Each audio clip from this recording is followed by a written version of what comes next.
Buenos días a todas y a todos. Sean muy bienvenidos a este tercer encuentro to the third day of Creative Synergy. Today, we're going to talk about the opportunities that creative industries have by working with other economic sectors.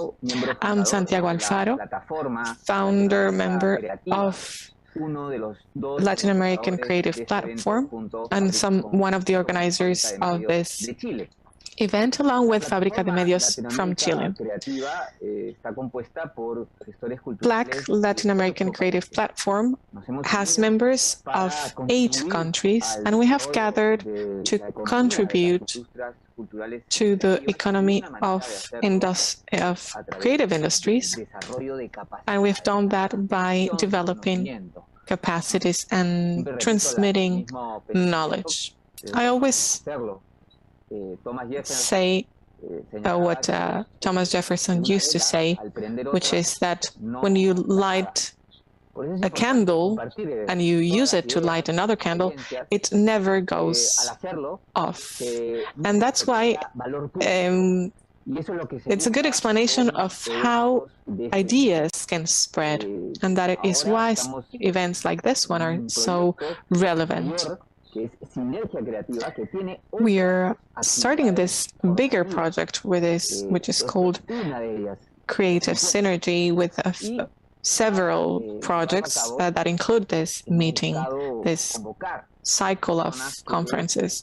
For this, we have invited speakers who are influencers in the sector, in the culture and creative sector, who are also leaders in their regional, local level.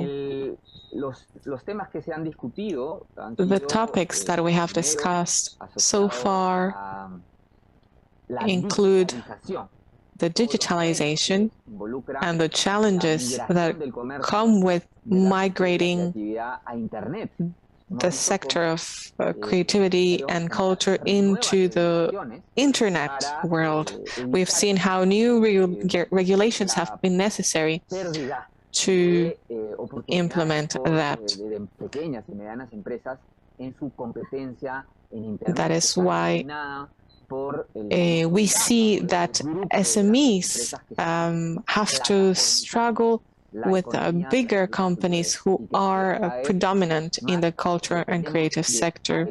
We see that we're increasingly depending on algorithms.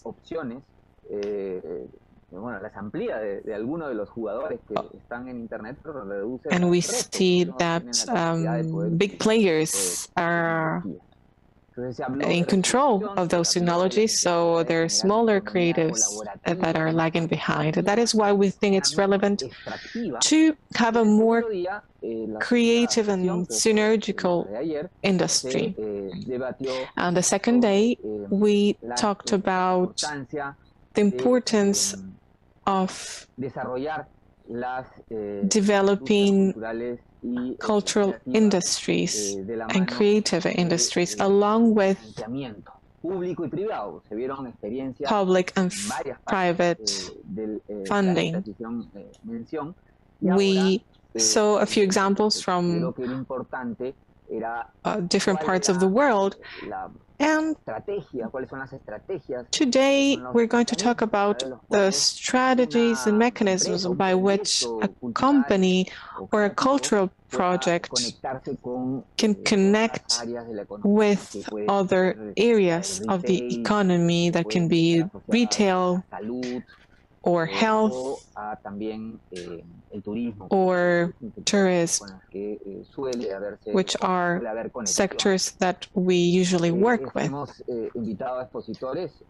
For this, we have invited speakers from Colombia, Spain, and this panel will be coordinated by Trinidad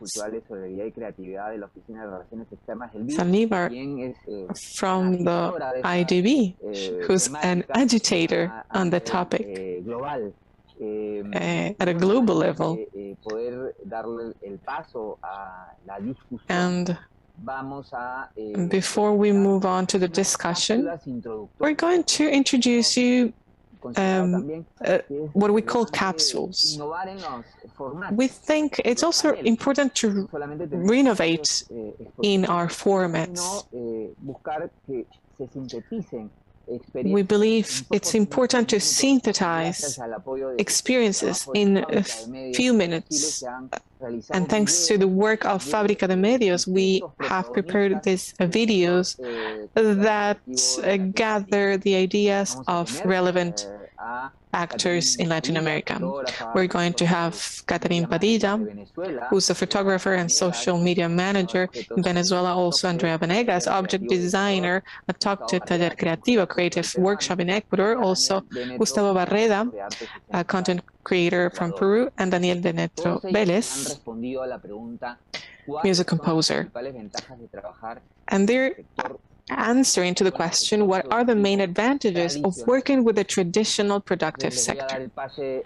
So I'm going to give the floor to this capsule, and those can be food for thought for our daily work. Thank you again, and welcome to this cycle of talks.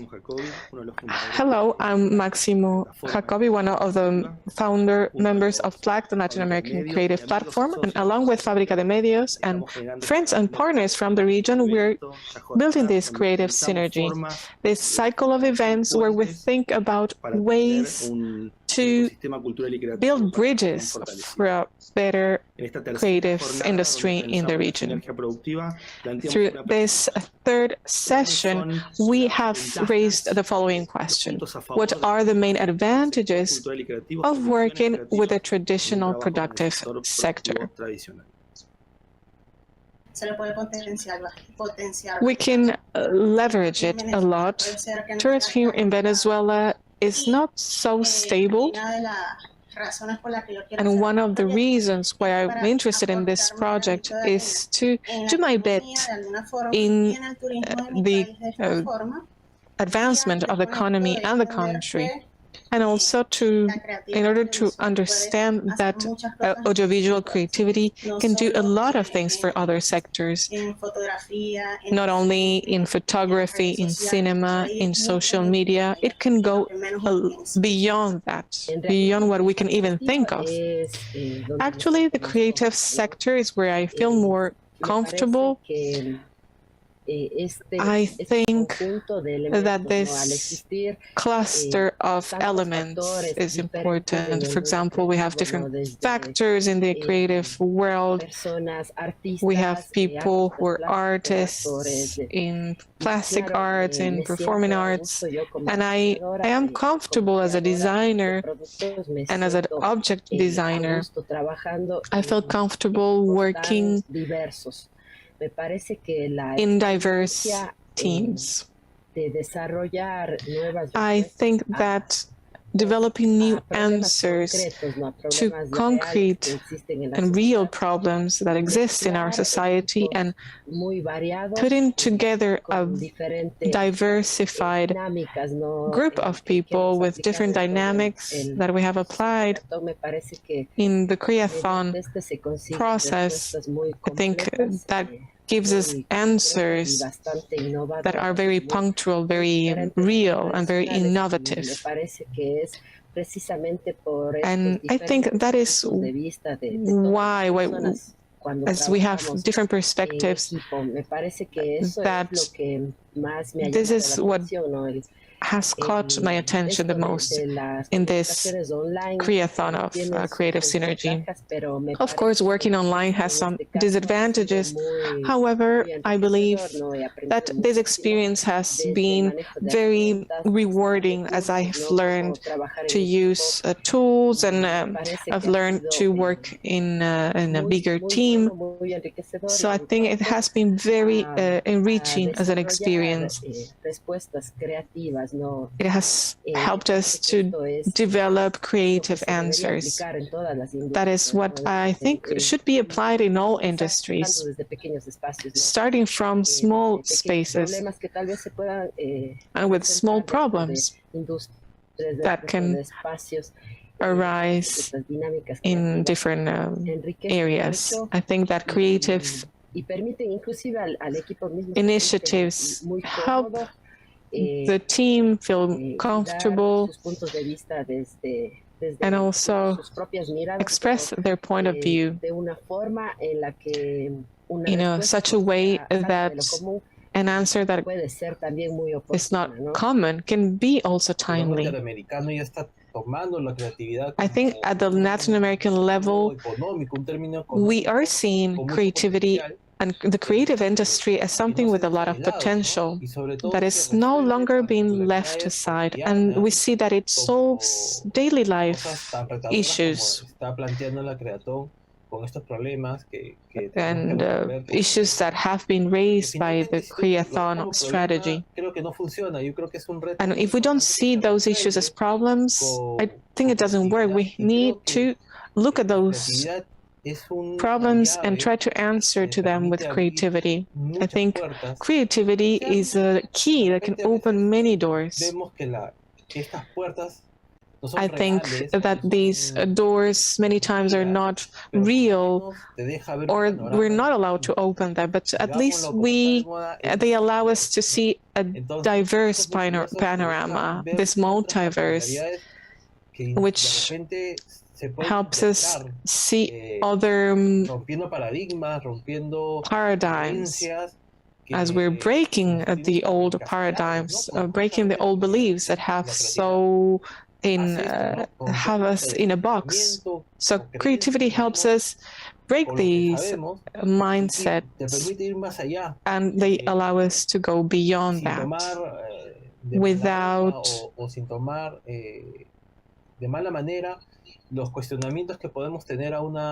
questioning negatively an idea that can actually be an answer. Sometimes it feels that we're improvising a solution in face of an idea, but I think that nowadays we have so many methodologies that are being developed that help us test them, and creativity lets us fail and keep trying. I think that goes hand in hand. So I think it has a lot of potential if we take the components of the creative process seriously in all spaces, not only in the cultural spaces, but also in the economic and business sector. They've always existed, but they have in the past they haven't been taken into account as sources of change. But I think these drivers of change have been boosted. I think that we feel that when we look into creative components, we can have a great impact in view of a challenge. Empleando esta palabra como de sector productivo tradicional. If we broaden this word of the traditional creative sector, I think we can refer to different branches. I want to refer to the musical area or the sounding industry, which is what I have talked about the most and what I work with the most. And I think the advantages of this branch of the sounding industry is that you can easily work in the distance. I mean, I as a composer, I can work with different dance companies, with movie producers, with drama writers, with theater producers, and that's a great advantage because I have worked with companies from Mexico City. I am in Puebla. I have worked with companies from Guadalajara or here in Cholula. And the truth is that meeting face to face, it's a very beautiful thing. But if we work from the distance, it doesn't require. There is nothing that becomes an obstacle in our work. That is a great advantage. The other one is that through artistic work we can reach other points, or we can raise sensitivity among people in other ways that maybe other industries don't have these possibilities. I think these advantages, both the distance, the possibility to work in the distance, and the possibility to work with people. I mean, we all work with people in any branch of this industry that we. But I'm referring to this special sensitivity of human beings, and I think it's a very beautiful thing. And I think from the creative area, it can be faced in many different ways in order to generate a different result each time. Well, I think there's a lot of synergy in a company that wants to be ahead in the world of events. It is in great events such as the Olympic Games or the World Cup.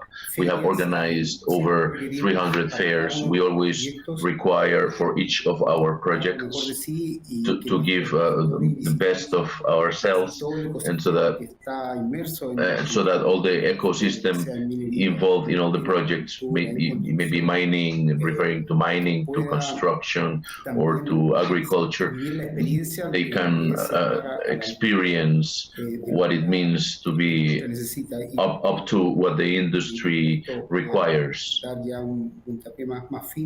And with this, I want to give, I want to mention something more specific. There are three values, which are the three things: to think safe, to think ethically, to think locally, to think about the people, about our people, and about all the people around us, and to think green. In that point of thinking green, this Creaton or this project that Sinergia Creativa invited us to are very associated with this, with circular economy, with the reuse of materials that are used in a fair, modulation in signaling, in credentials, etc. So it's a great challenge for us to work with you, and it is very important, very interesting. We're back to this third meeting, Creative Synergy, organized by the Latin America Creativa platform and the Fábrica de Medios from Chile. We've seen different testimonies coming from different sectors, from the audiovisual sector, from the performing arts, which have created connections with other economies, such as those of tourism, or maybe, of course, that of technologies. That is always present. And the idea of collecting these experiences is to refer to the potential that the economy of creativity has in relation to the economy as a whole. Always there is a connection with the added value generated by culture and creativity, but it is never acknowledged, or maybe it deserves greater public support, maybe from the state. Other powers, private and the civil society, so that this synergy can be developed. Now our next guest is going to welcome everybody. We have Claudio Maggi. En el desarrollo de políticas industriales y de producción a nivel de He's coming from a very important organization in Chile, who has worked with for a long time, and they have incorporated into the creative industries as a sector that contributes to the growth of the economic growth of the country. It's a very important contribution that requires analysis. It requires to be known and to be supported by other public organisms that are connected with innovation. It can be sources can be diversified. We don't need to center ourselves in the traditional economic sectors, but we can look at culture and creativity as a great source of economic value. I leave you with Claudio Maggi, and thank you very much for sharing with us. Thank you very much, Santiago. All the people involved in the cycle, Sinergia Creativa, thank you very much for inviting us to this cycle. We expect this to be the first one of many more in the future from the Corfo in Chile, the Corporation for the Support of the Productive Support in Chile. We expect to be contributing to the development of creative industries, which is very important for all our economies in Latin America, for all of us. It is not a mystery that throughout the pandemic in the last years, one of the sectors that has been challenged the most has been that of creative activities. Maybe together with tourism, that they have been two sectors that have been greatly battered as their activities have to do with the display in the space and the activities of people that have been seriously affected in the sanitary crisis. This has involved a great challenge of rethinking about the models of action, the models of development, the models of business, the models of equity in different projects associated with creative economy. Some of these changes are going to stay, are here to stay. We are in a very determining state. The economy is being open again, and we are interacting again. There is a chance to re-display all the possible reach of the creative industries in all the different sectors, but it will probably not be the same as it was before. There are important changes, and within those changes, I think we can contribute not only by accompanying with interest and dedication, but also with tools that can be very useful, tools to support this new boom of the creative industry, and so that we can bring us together to create networks with other countries in the region. There are some beliefs that we need to attack in a very decisive way, and we believe that this is a sector of economy and of society that can be a great vehicle to help us solve some of these breaches. We're talking about sustainability, that is future development of our productive matrices, and the breaches of gender, which are very important both in Chile and all the countries in the region. So we want our tools of work in the area of creative economy have some emphasis as well. In this sense, I want to share some of the initiatives that we are working with in the area of economic creativity. We're talking about the economic reactivation. We know that the pandemic has implied loss of jobs, contraction of many activities, and we believe that it is very important to accompany those sectors that have been affected with concrete tools, such as Chile Apoya, which is something that the President of the Republic in Chile has launched yesterday. Is one set of tools that includes services of financial support and services of support to investment and the recovery of companies from the creative economy that are a priority in this program. We are developing in the Ministry of Economy some executive tables. We have a lot of support from people from Santiago and also the Minister of Production in Peru. There are many things that have been successful to work on problems of difficulties in the coordination of public-public or public-private. Very frequently, these problems of coordination are obstacles that are very important in Chile.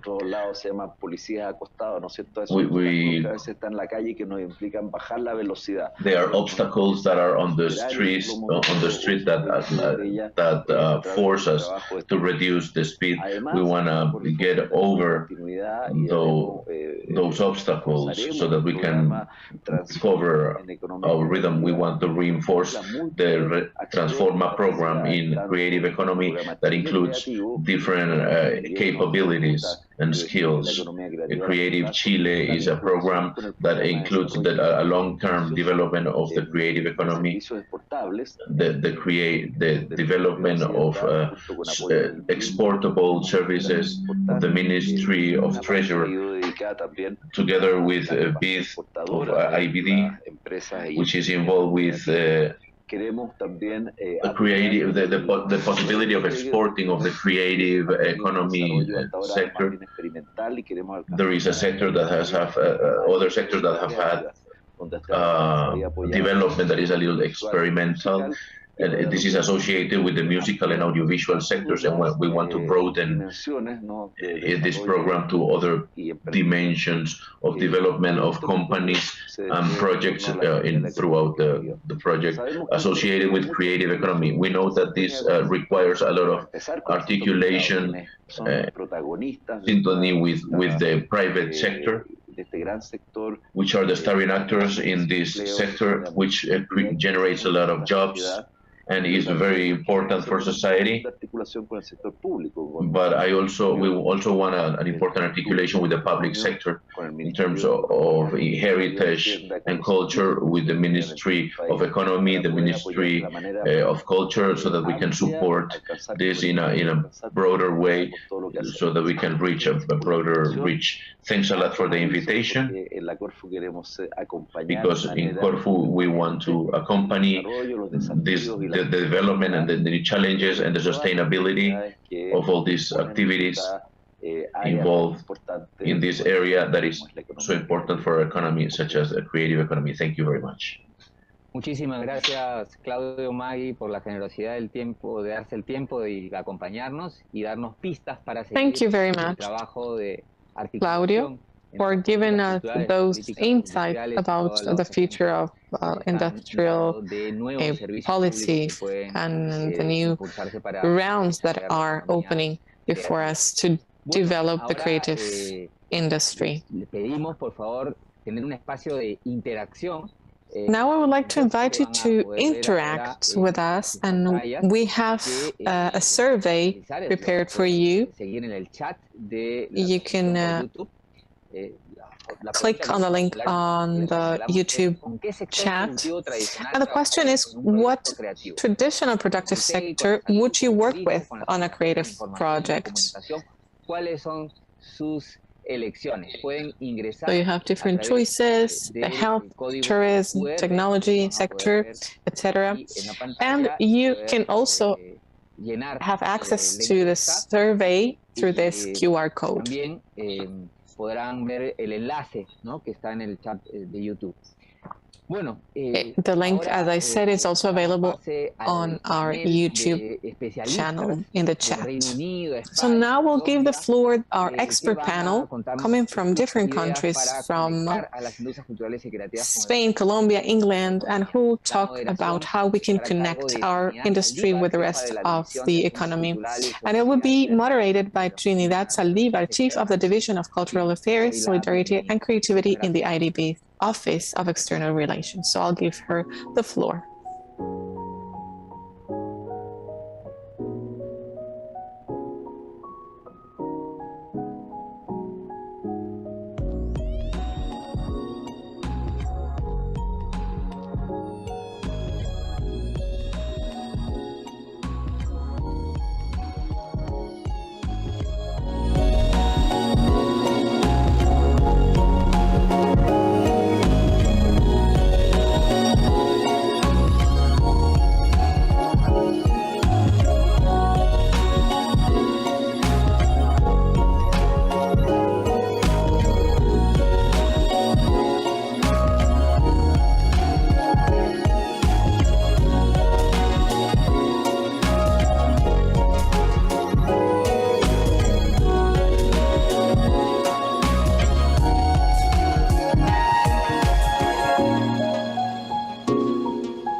Hola, muy buenos días. Hi everyone. Mi nombre es Trinidad Saldívar. I'm Trinidad Saldívar. I'm the Chief of the Division of Cultural Affairs of the IDB's Office of External Relations. And today I have the pleasure to join this panel where we have great speakers who will talk about how creative industries can and should have an impact on other production sectors that are more traditional in the economy, leading change that will generate more employment, more added value for those industries, but also to the well-being of the community.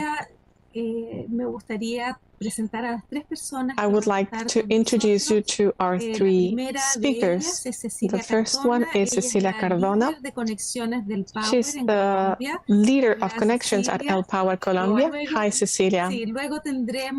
Then we have Juan Garcia de Cubas. He is from Spain and he's the president and director of our culture in Vena. And finally, we have our good friend John Newbegin, ambassador for the creative industries at Mayor of London, England. He has a long trajectory in his country in Great Britain. So welcome. I know we have a very tight schedule and everyone is looking forward to listening to you. So I would like to start asking you, Cecilia, from your experience, how has things been in El Power in Colombia? This connection between the creative sector and industrial and more conventional industries, how your process has been, especially during the pandemic, which has hit our sector greatly. Thank you, Trinidad. I have a presentation for you that summarizes this path that we have walked, that maybe will make my presentation easier to follow. Just to introduce you to El Power, it is a platform to strengthen the creative and cultural sector in Medellin, in Antioquia, Colombia. And it has helped us strengthen more than 400 entrepreneurs in the cultural sector in Colombia. They are already consolidating their concepts and implementing them. And we work on three pillars: connection, capacity, implementation, and development. This helps them generate contacts and develop in community.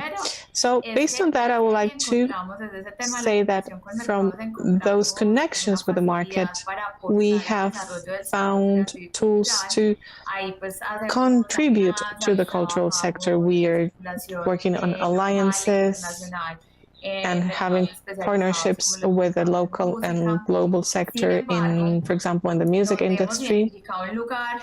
However, where we have seen a specific niche of work that has helped us have a better dynamic and that has an economic input is the interaction of the creative sector with other sectors of the economy. So I would like to share with you the results of those findings.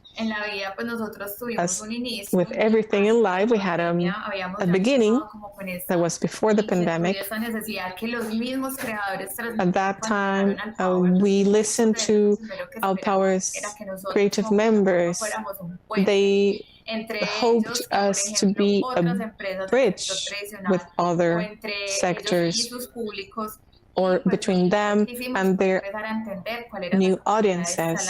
So we wanted to understand the capacity that creators had to connect. So we were evaluating our capacity to build bridges.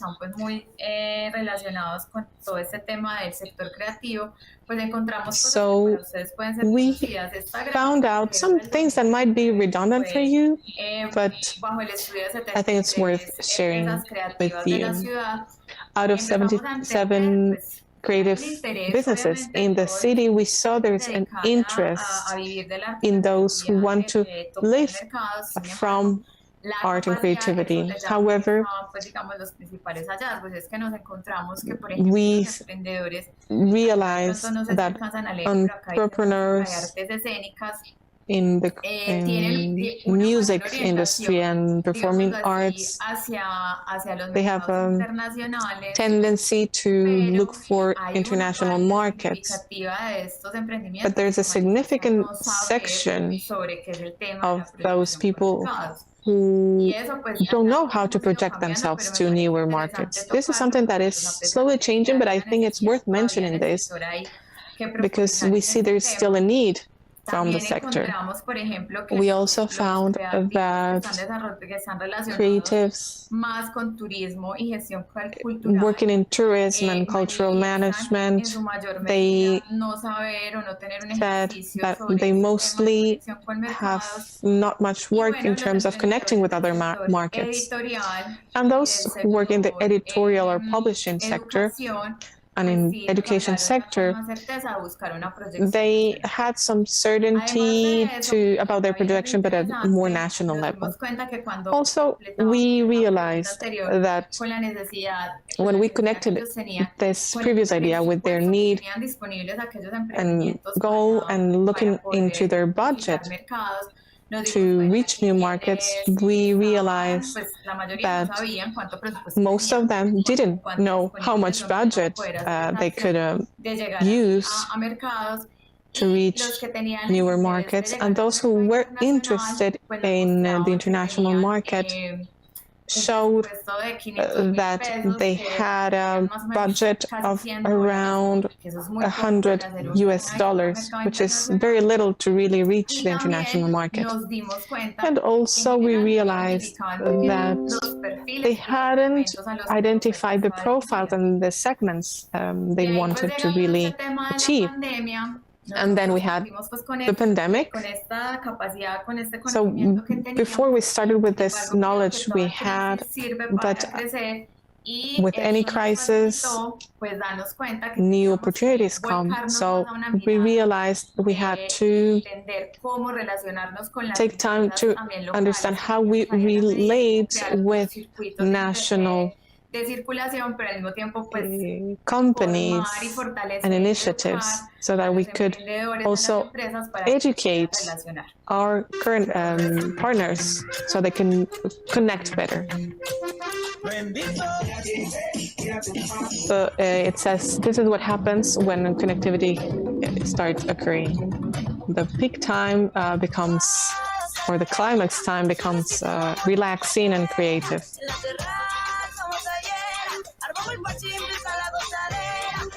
A hostel becomes a recording studio. Here we're looking into the connection of two sectors that are normally not closely related. We create something bigger and more powerful.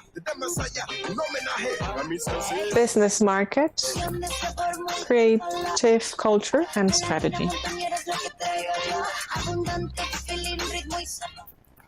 Entonces, en función de esto, so based on that, something we found out was the possibility to generate relations. From what you saw on the video, for example, is that the climax or peak time becomes a time where we can enjoy the arts, or how a hostel can become a recording studio. So all that becomes, or is, becomes visible in the business sector. And we see there's a possibility of connecting the traditional sector with the creative one. So within those findings and those conversations, we saw that it was important first to educate and work with the creative sector so they can improve their capacity to grow their audiences and to have their more defined portfolios. When we talked with a private company in Medellin, they said, yes, we want to connect with the creative sector and the cultural sector, and now more than ever during this pandemic times. But as long as it is a one-to-one conversation, an equal conversation, so that as creators, they don't just expect us to fund them. We want to really have a one-to-one conversation. That meant a shift in the creatives' mindset, so that creatives can really read the context of the traditional sector. And on the other hand,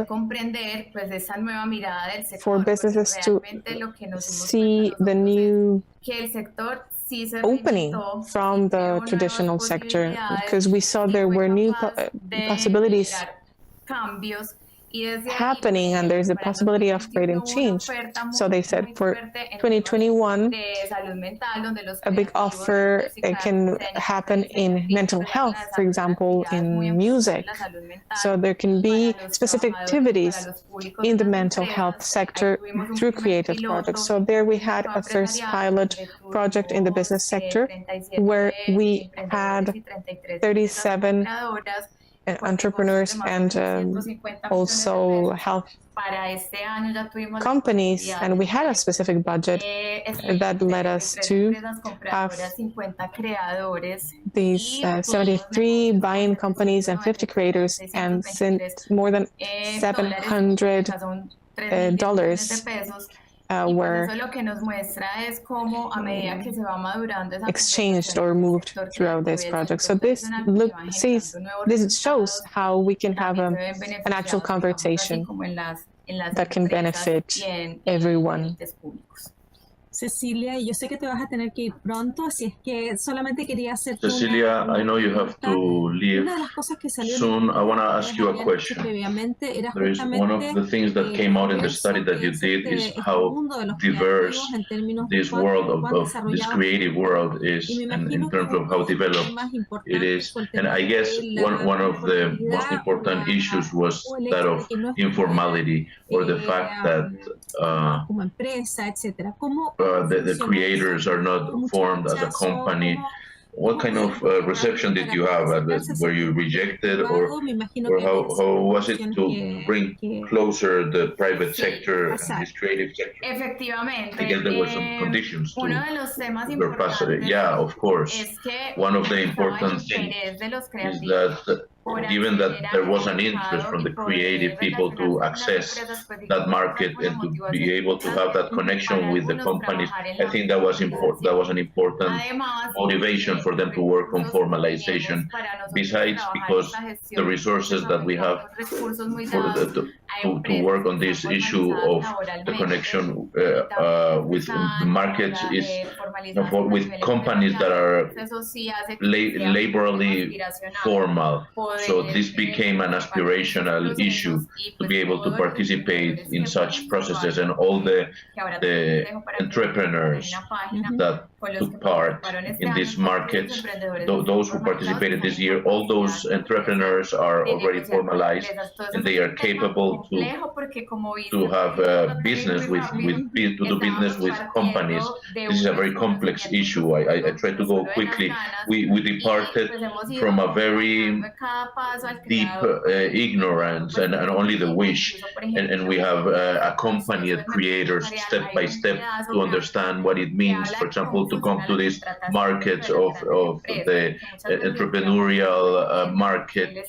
Very frequently creators don't understand why they are required to pay some taxes or to hand in certain documents, and then when you look behind, you discover that this is part of a fundamental process for the company, and from that point of departure we have managed to achieve these results very quickly. I will show you that even though we have found that the cultural sector is still doing business with the traditional sector, this is a sample of the 73 businesses that participated in the market, and it is still very important, those companies that buy creativity and culture, those that are associated with the social issues, especially cajas de compensation boxes such as Confama.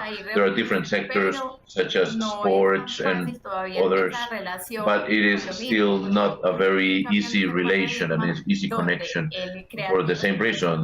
We need to change this paradigm where the creative person can formalize him or herself, but the company needs to understand the contribution of this creative person so that they can start transforming processes inside them, and so that can make it easier to hire these creative people, because it is still difficult for them to deal with big companies to do businesses.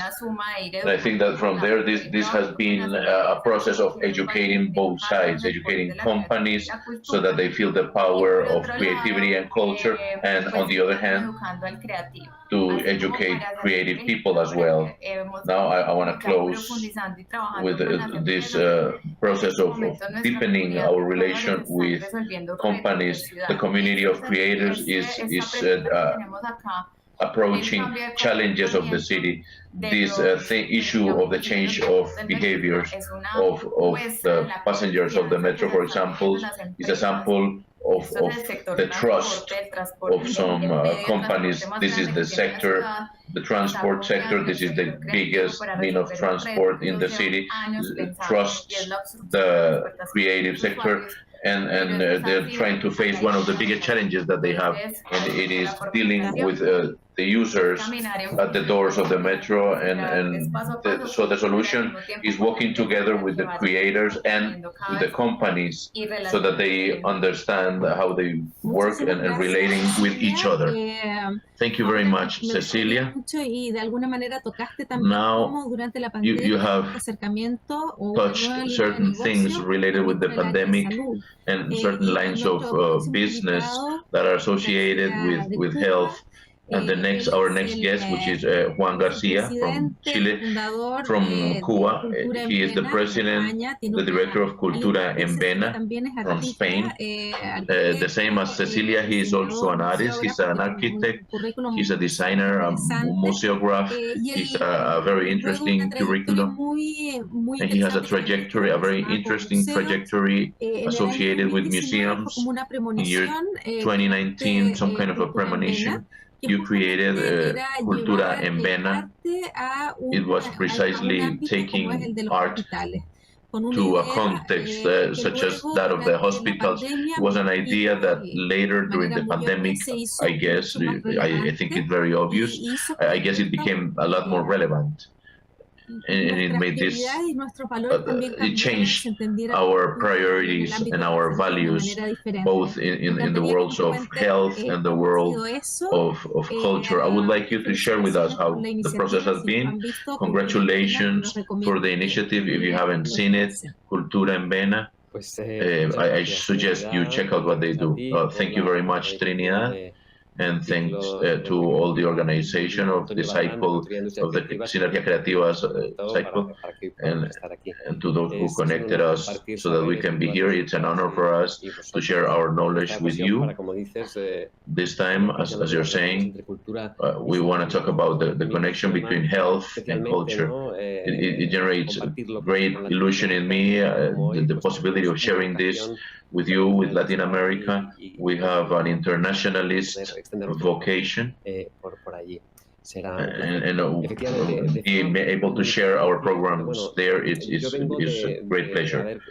Well, I come from founding a company, an organization called Música en Vena, and we have had an experience of many years. It was especially associated with live music, and we have incorporated other possibilities.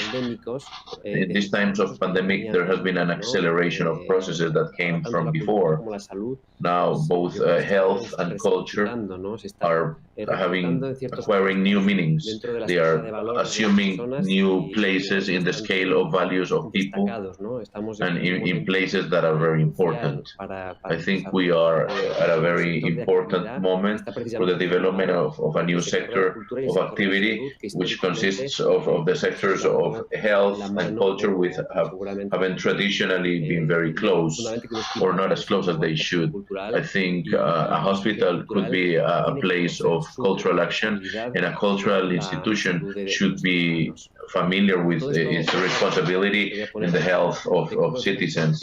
Now I want to share a presentation with you of how the artistic practices have benefit the practices of health and in the health of people, and I would like to share experiences and knowledges of how culture behaves in this sanitary context in terms of the practices that we have been involved in for many years, even before 2019, with music and research, as you will see now.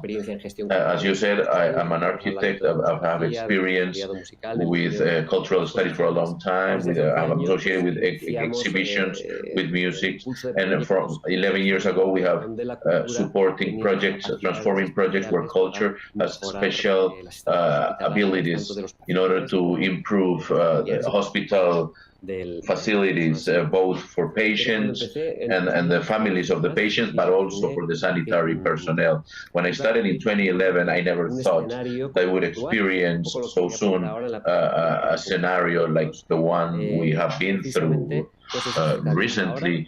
Now I want to share with you the presentation. I guess you're seeing it now. Precisely, this institutional framework is very new. It has never happened before. I'm sure you know this. The World Health Organization in 2019 showed a study in the European Union where it pushed the governments to involving artistic projects in their sanitary policies, not only in terms of the health, of the prevention of health, but also involved in the treatment of sicknesses. There are many studies, scientific studies that help them, that support this suggestion of introducing artistic practices in their sanitary policies. And then, on the other hand, in the middle of the pandemic in 2020, the Senate in Spain introduced an initiative, an institutional initiative, where they pushed the government to declare culture as an essential good. And it textually says, it's quoted, we want to include culture and art in sanitary attention because they produce great benefits for our health and for our bodies. And we are seeing how from this institutional weave these things and these initiatives are being assumed. Now in November 2021, very short time ago, John, our colleague, I'm sure he knows this, very familiar with this, the World Health Organization created the first collaborative center within the World Health Organization. Is something I would never have thought of before, but it will happen so soon. And now they are interested in leading research to see how art and culture affect health, mental and physical health, and they're going to work on the on supporting the development of this sector. Recently, the European Union has started this project, Culture for Health. It's an intersectorial project from Europe. We share projects and experiences, and we want to have new political guidelines, how to improve health through culture. So at this moment, we're going through a very important moment in which, as I'm saying, institutions, I was saying that the pandemic has accelerated these processes. All these institutions have are suggesting that this binomial of health and culture is developed. Now we will see projects of Cultura en Vena, and we will start with one, which is called outpatient art. In the corporation, what we do is try to improve the life of people by bringing art and music closer to, on the one hand, sanitary context, and on the other hand, rural context. And always, of course, referring to the value of art as a first need good that is able to create these kinds of transformations in the health of people. And of course, we want to create a sector of activity where we can generate benefit to patients and the families of patients, but also the artists and the cultural weave, as they are able to create these kinds of responses in unexpected contexts, as hospitals and rural communities. And we would love these emotional responses, and we also research.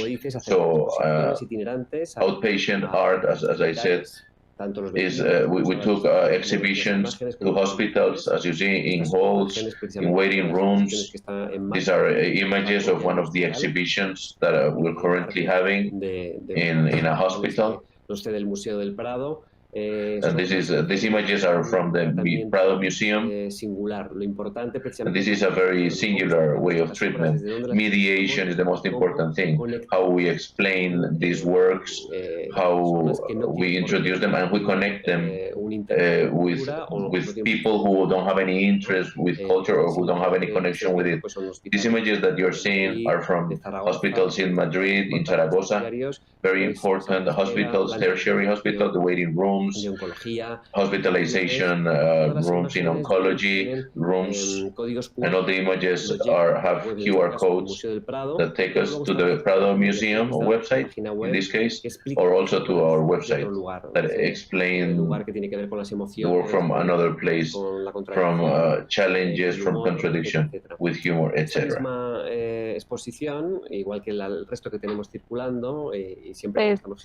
Exhibition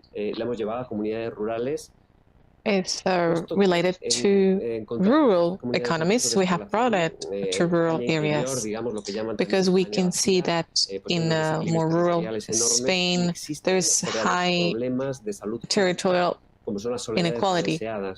And we see that our elderly,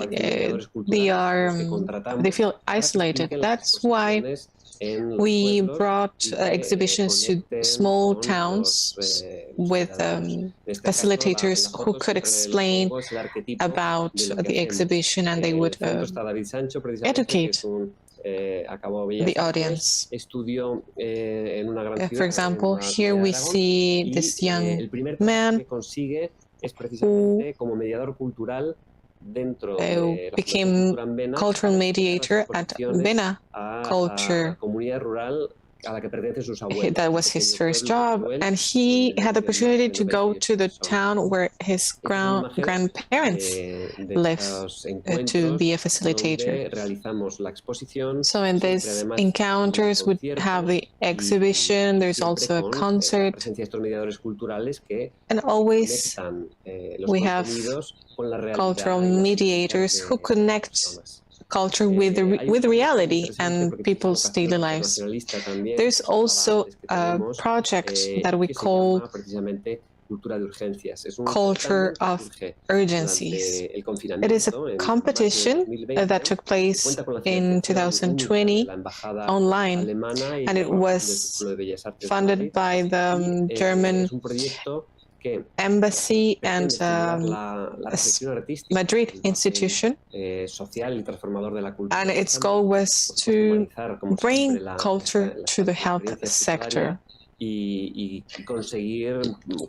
the goal was also to collaborate with artists who were deeply affected by the pandemic. During some time, they had no income, so thanks to this project, we collected 8,000 euros for these projects when we had artists from 11 countries in the European Union. We had to wait an additional year due to the pandemic to do the inauguration, but we did it in an important hospital in Madrid, in the emergency room. And there you can see some pieces of micro-literature and plastic works of art. The hospital is very grateful for it. Users are also grateful. They appreciate this new environment. In this hospital, there are around 300 emergency patients every day, so that was a positive impact. Another project we have is what we call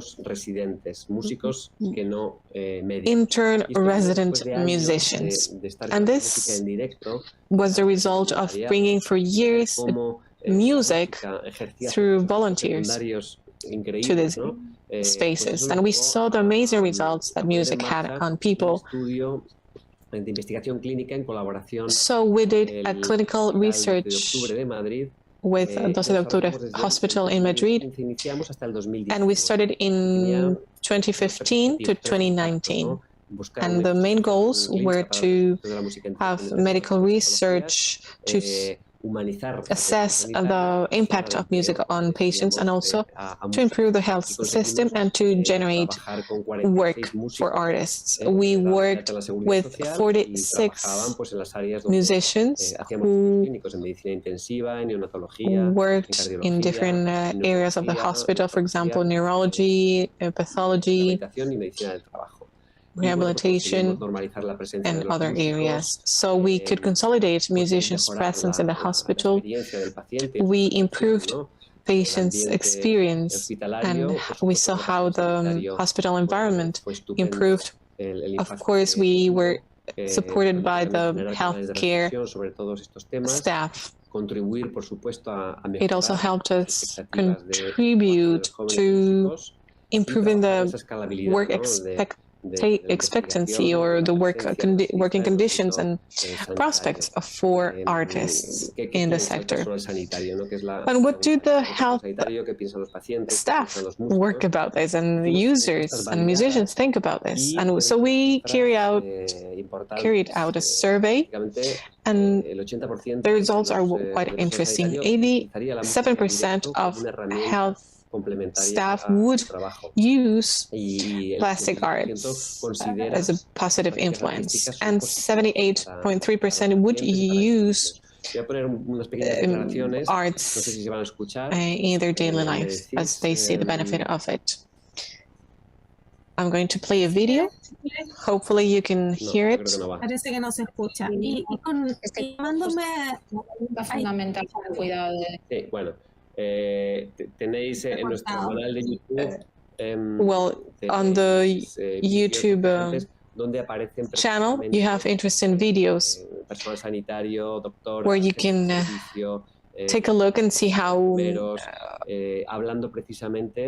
healthcare staff feel about the impact of arts in the hospital environment, and you can have the chance to listen to healthcare professionals and also musicians and users. For example, when we asked artists,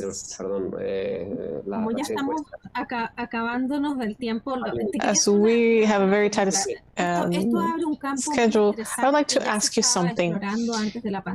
This opens a new panorama in which culture professionals can specialize in this type of discipline. It means because not everyone can go in a hospital and have an artistic intervention, right? There needs to be previous mediation and an understanding of the context.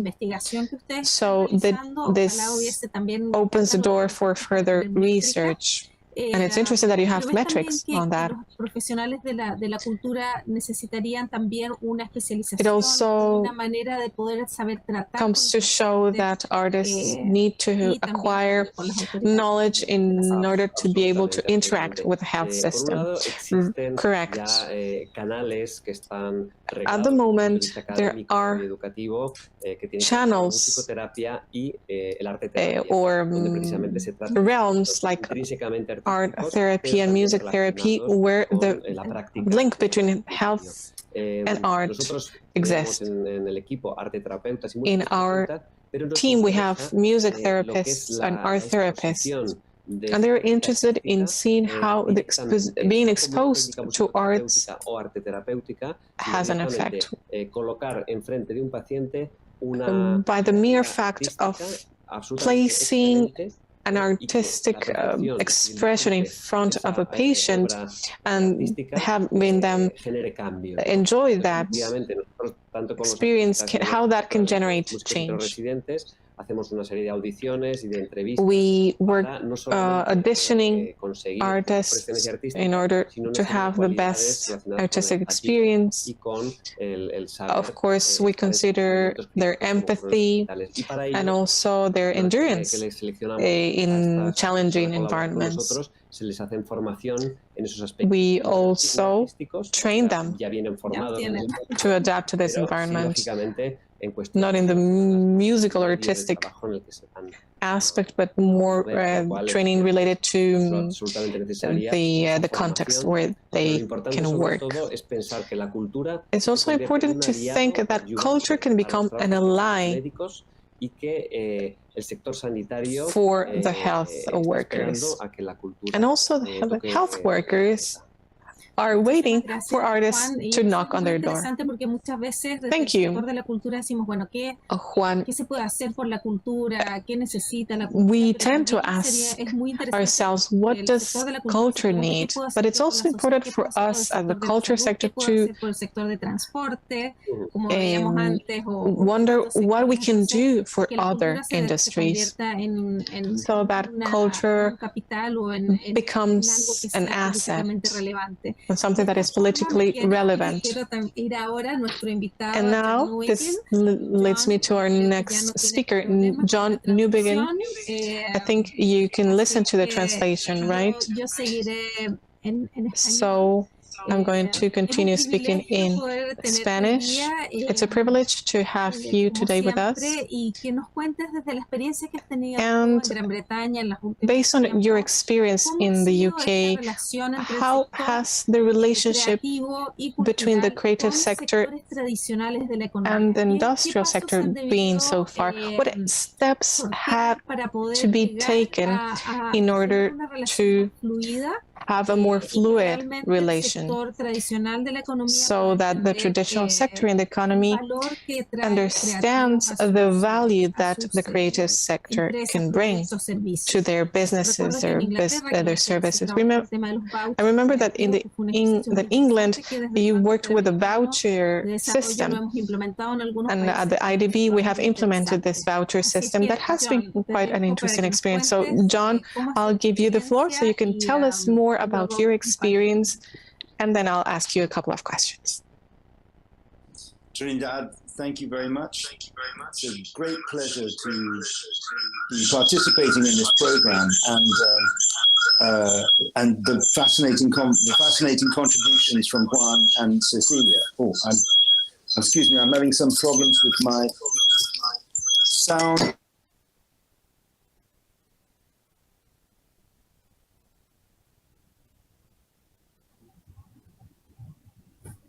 Don't worry, John. Okay.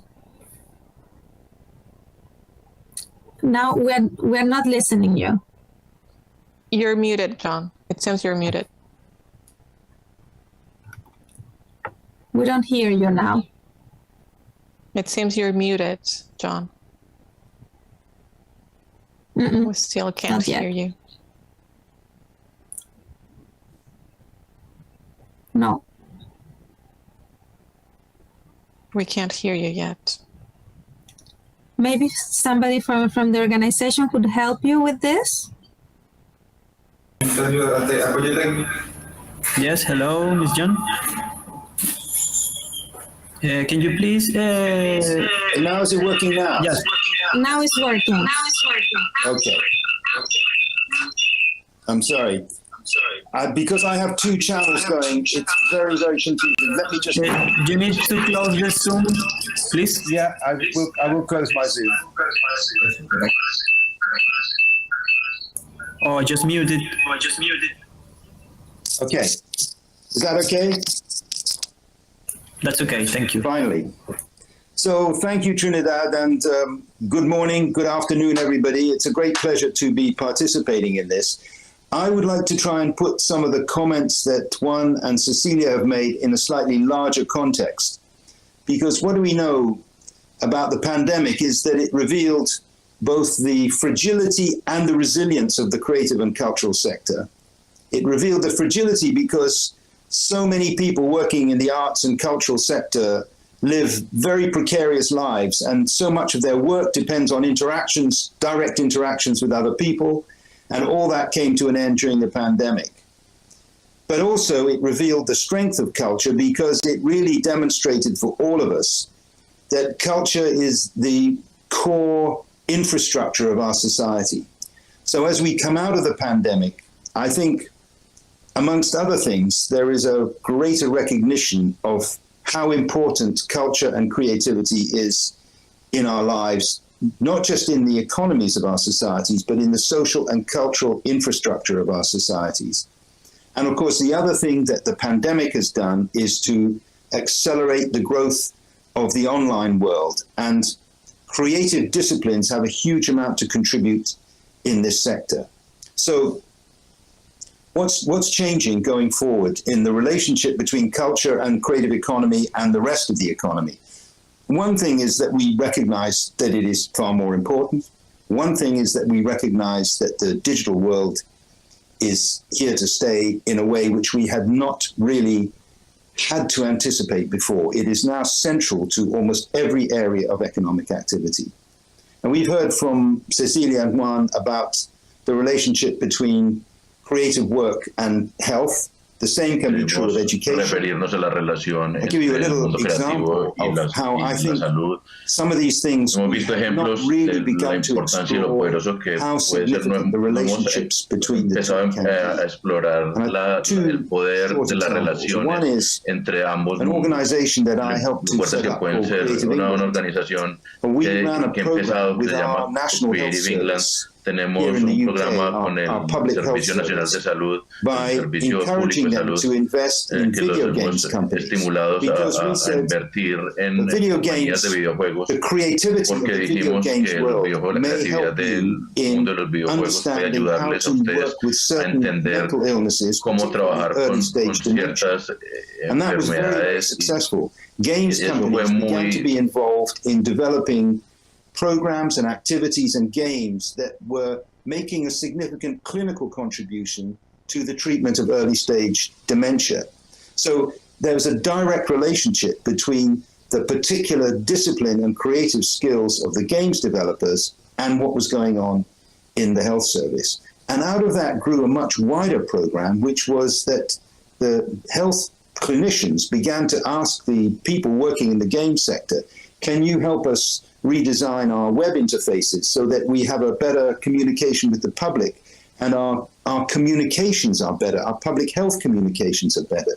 So out of that small experimental project came the recognition that the particular skills of creative people working in video games did have a very direct application in the world of clinical health and clinical treatment. And similarly, in our health service here in the UK, there have been a number of cases where designers have been asked to look at issues around health protection, around infection in hospitals by redesigning equipment, redesigning processes and treatments. And it's had a measurable impact, which clinicians were not able to have before. And then another example of how I think being really creative in the way we think can change the relationship between different sectors of the economy in a very unexpected way. And here's a very, very local example. There's a city in Indonesia called Bandung, which is a tourist center. And there are many, it's also a great culinary center. And there are many traditional food stalls and particular items of food that are peculiar to that city and that region. And the traditional food stalls are not making good money. They're having difficulty in surviving. And of course, they had a great deal of difficulty during the pandemic. The solution that the city government came up with was to invent a game whereby tourists had to try to visit 10 different kinds of traditional food stall in the city while they were there. So they turned what had been a fading, very traditional sector into a tourist attraction because it was a game. It was like a treasure hunt. And one of the byproducts of that was that it encouraged all the food stall holders to acquire digital skills. They had to be online in order to be able to participate in the game. So it had another impact, which was that it changed the relationship between the traditional food stalls and health and safety would change their relationship with the market. It changed their relationship with local government. And in the words of the city government, it brought them into the 21st century. So by thinking in a very radical way about turning a traditional food stall, a series of traditional food stalls that were fading into a game, the city was able to energize a traditional sector, to increase the attraction of their tourist market, and to bring small traders into the digital world in a way that they had not been before. So these small examples are, I think, the beginning of how we need to be much more imaginative in how we engage creative and cultural skills with the wider economy. And to do that, I think one of the things that we need to think about is having what I would call intermediary organizations to act as brokers and facilitators between these different sectors. Juan talked about his experience working in hospitals. There has to be somebody or some organization that can introduce that idea, that can broker that idea. And my organization in the UK, Creative England, that's what we tried to do. That's what we do try to do, to create unexpected links between the creative sector and the rest of the economy. And while those things are important in areas like health and education and tourism and so on, we're also entering a time when the one thing that we know is that climate change and resource depletion and threats to our food security and urban intensification, all these issues pose gigantic problems for all our societies and require a level of creativity which we have never had to engage before. And some of you, I'm sure most of you know that last year was the year of the creative economy's contribution to the Sustainable Development Goals. This was an idea launched by the government in Indonesia to say we need to think about the way in which creative people and cultural activity contribute to our understanding of how we make the way we live on the planet more sustainable. That has applications in rural settings and it has applications in urban settings, but it requires us to be thinking in a much more creative way about how we manage every aspect of our social, cultural, and economic lives.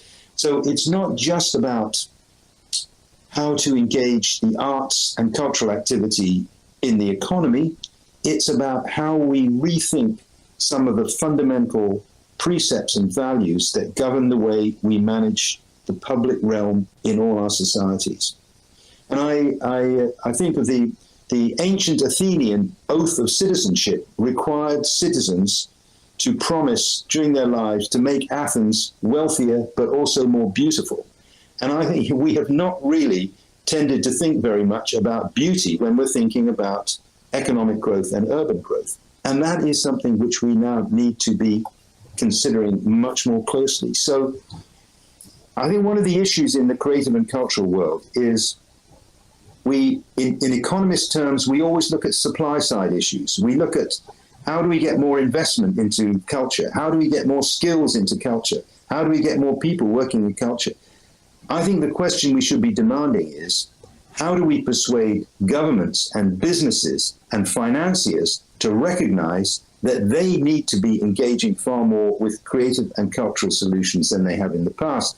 So we need to be looking at the demand side, not just the supply side.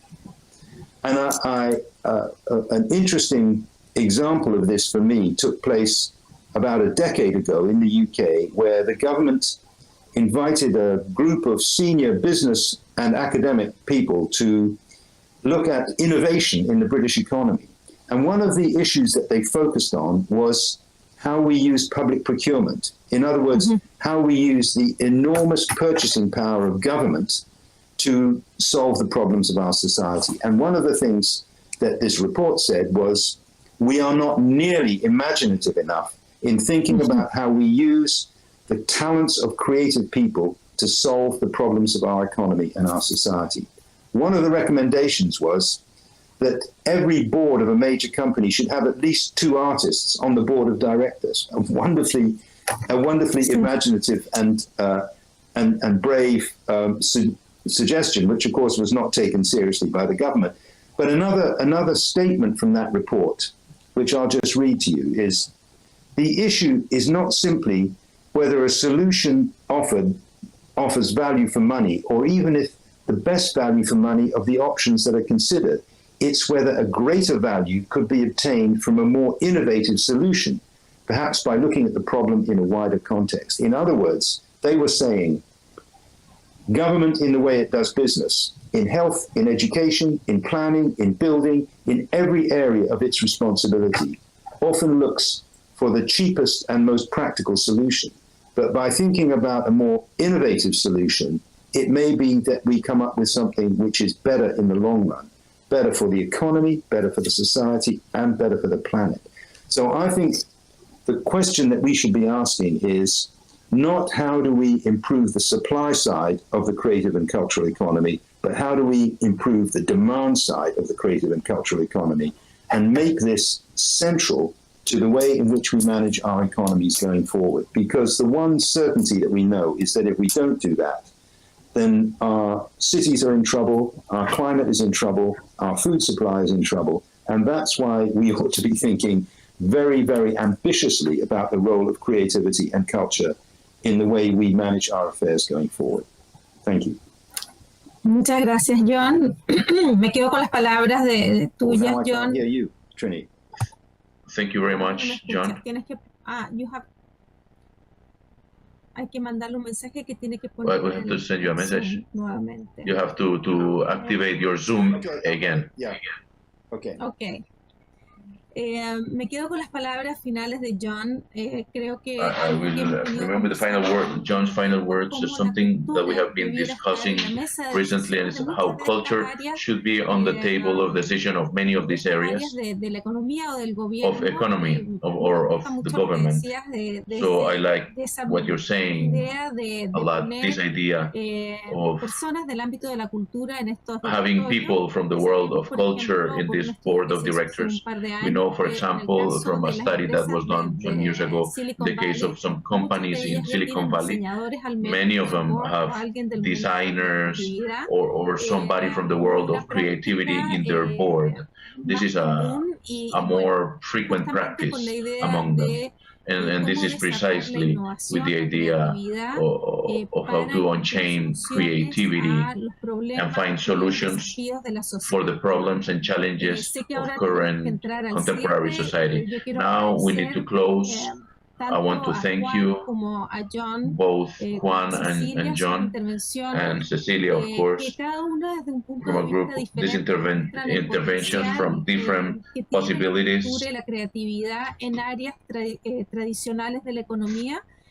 different areas of economy, where we have to consider from both worlds, both from the private world and the governmental world, so that how can we empower these creative in creative ways and with the creative world, and in the creative world how to come together, how to come closer, how to be prepared to interact and generate this virtuous relation between these two worlds. The pandemic has shown us very violently many different things. One of them is that we cannot work separately, and there are many areas that have been in crisis during the pandemic, but they require creative people, like in the world of health, in the world of education, etc. I want to thank you very much for your participation, and I want to suggest everybody, those who are hearing us, please visit Creative England, Cultura en Vena, El Power. The work they are doing is great, and it's an inspiration for what can be done in our countries. Thank you very much. Thank you.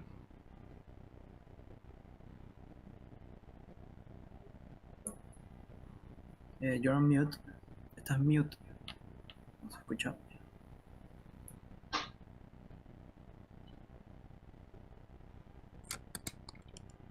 Muchas gracias a Trinidad Saldívar. Thank you very much, Trinidad Saldívar, moderación y los comentarios for the moderation and the final comments of this panel, and also to those who participated by sharing their experiences and sharing their ideas.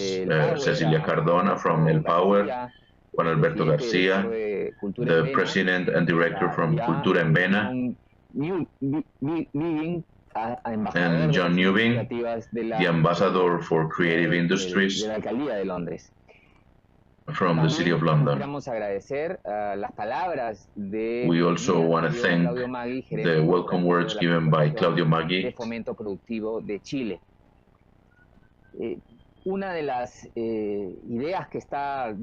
One of the ideas behind all the interventions is the multidimensional impact that culture and creativity have in the broadening opportunities and freedoms, so that people can realize their projects of life, performance, performing arts, video games, audiovisual production.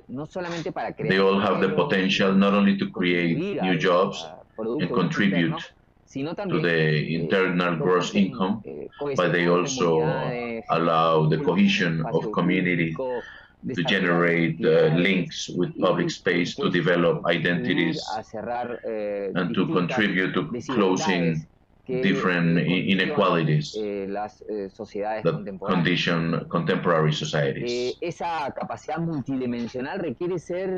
multidimensional capabilities need to be supported, and we have seen different experiences of powers, of experiences such as El Power, which develop the skills of the cultural workers, so that they can insert themselves in the economy, but also generate the interest of companies to integrate in their everyday work to artistic work.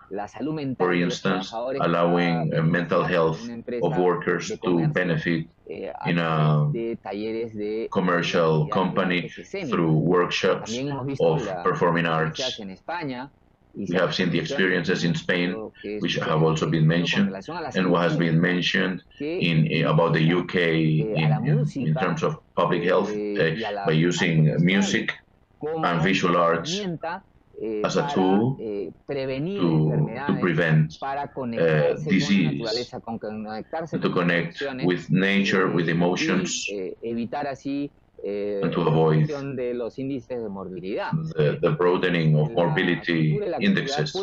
So culture and creativity can contribute from multiple dimensions to the development of societies. Now we would like to share the results of our survey. As you can see, we have different opinions about the sector. that is more relevant to them in order of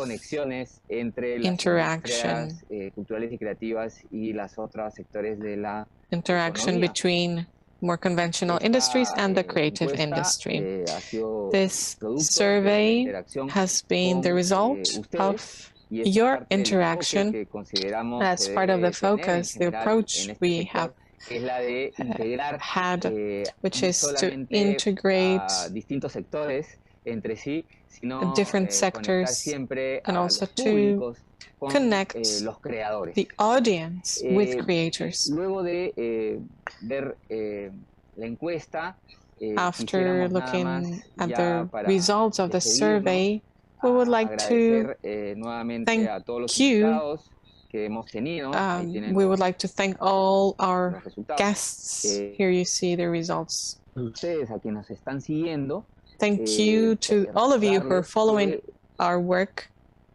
And I would like to remind you that all this cycle of creative synergy is available in our website and on our YouTube channel.